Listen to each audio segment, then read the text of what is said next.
My name's Bronwyn Jane and I'm a psychic medium and a spiritual coach.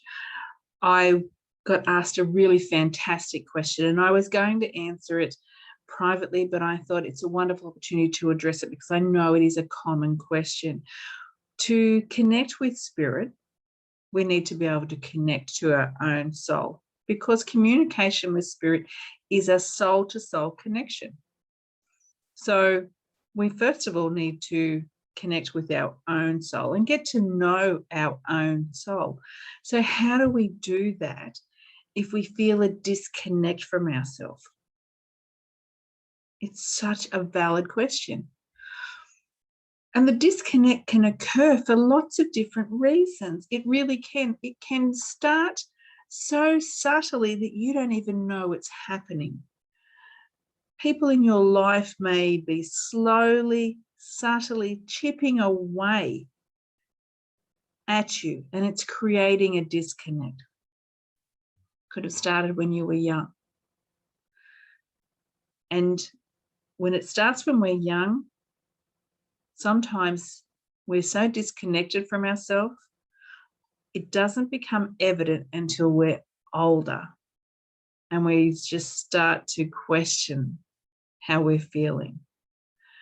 But it can also happen because of trauma. So if you've been through a trauma, that disconnect can occur because on a level, it's occurred because survival energy has had to kick in. That we have had to almost disconnect from ourself and pull our energy in, because that's what sort of happens when we go into that survival mode. We pull in our energy as tight as we can, almost to our physical, to protect ourselves. So the disconnect can occur for a lot of reasons. And part of the healing to connect back to your soul would be to identify and work through why the disconnect occurred, to acknowledge why it occurred, and to participate in some healing.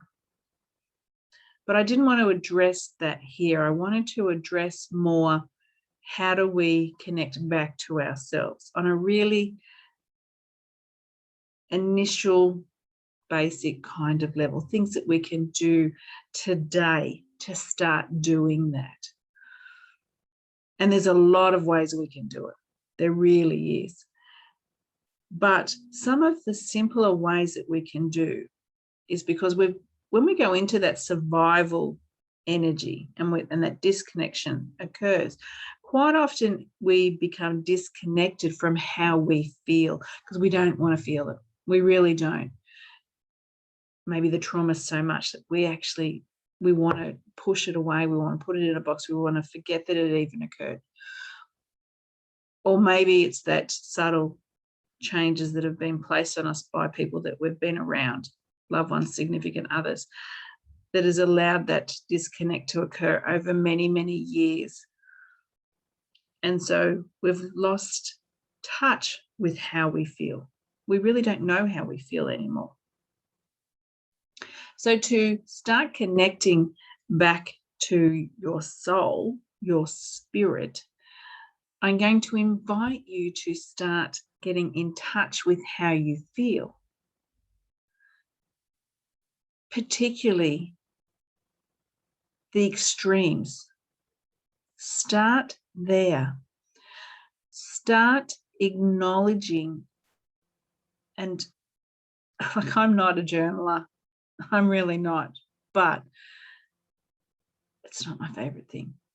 But start introducing that type of practice, whether you write it in a traditional journal to get it out of your energy, to express it out, or even record it on your phone, how you feel. Sometimes when we voice things, it can have quite a profound impact because you can really say what you don't have the opportunity to say to whoever you need to say it to.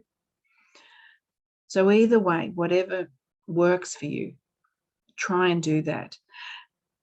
start thinking about how do you feel about things, big things and little things.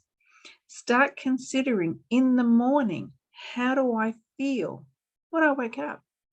How do I feel?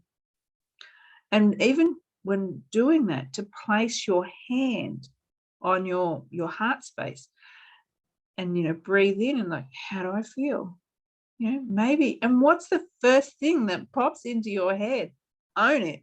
No matter what it is, no matter how, you may feel ashamed with how you feel. You may feel angry. You may, you may feel disgust. You may feel sadness.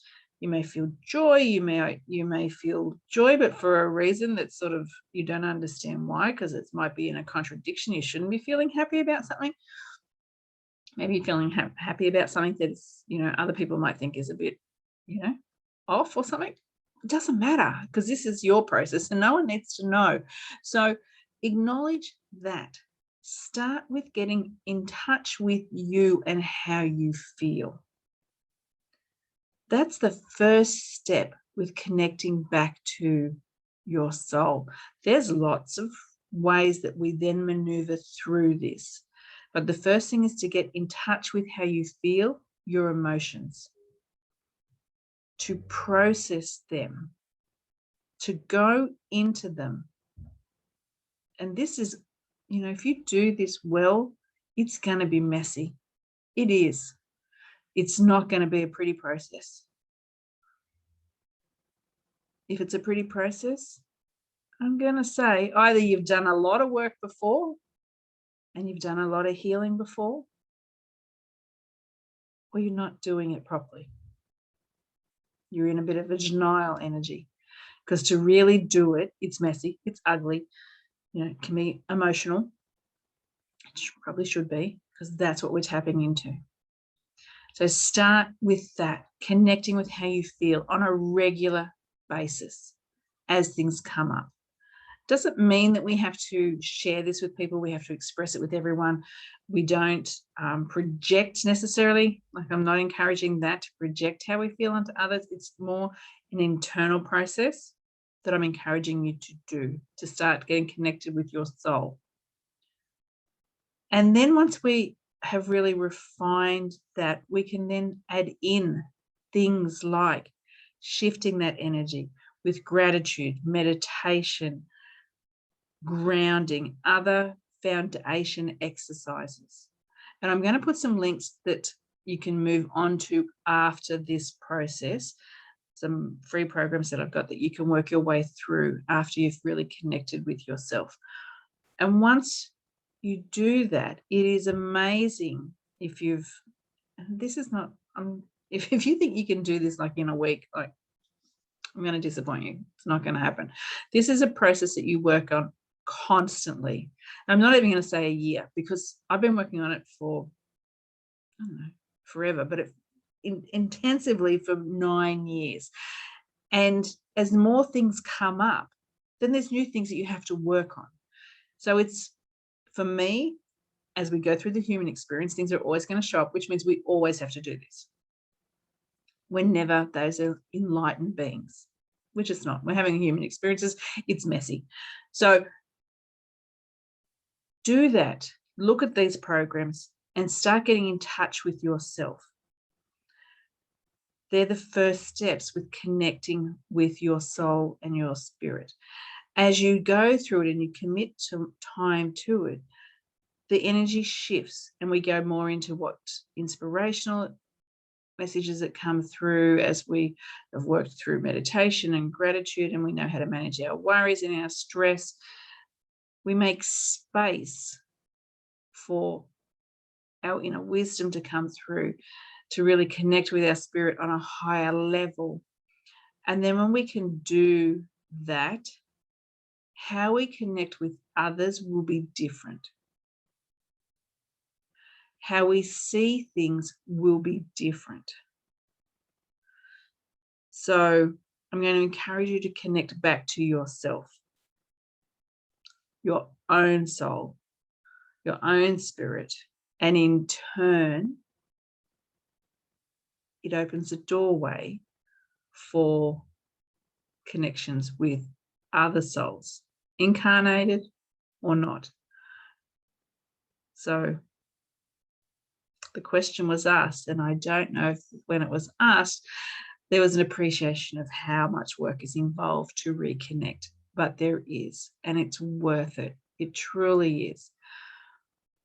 If you commit to yourself, truly commit to yourself, the payback and the reward and the energy shift that changes is so profound that you'll wonder why you didn't do it earlier, even though it is work.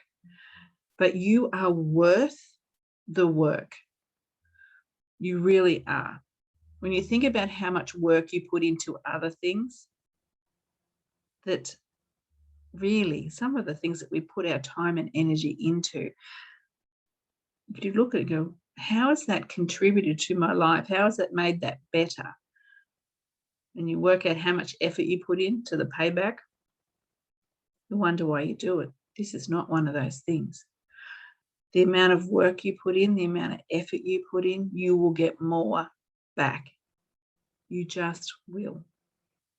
So commit to yourself, making time for yourself, valuing yourself, appreciating yourself, knowing that when we really love ourselves, honor our energy, our spirit, all that we are, the shift is significant. So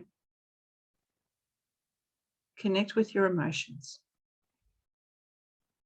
on a daily basis, good, bad, ugly, all that it is, right? Oh, that saying, I've got to stop saying that. Then explore. If you feel guided, there's no pressure. It doesn't worry me if you do or don't.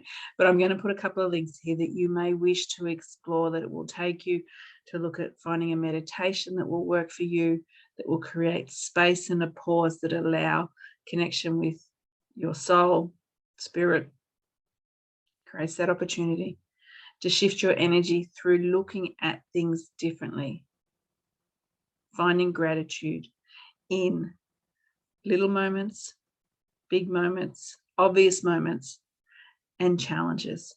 And then how to manage our worries and concerns so they don't overtake our world. So those links are going to be below this video. As I said, this is just a starting point. This is a really big question that was asked of me. And it's a question that you can't answer just in a video. It's a question that would take hours and hours to answer, but I wanted to give a starting point to those that feel a disconnect from themselves, their soul, spirit, and even maybe others, and how to just take those first steps to move towards connecting back in again. So on that note, thank you for spending some time with me. As I said, explore the links. And I look forward to connecting with you again in the future.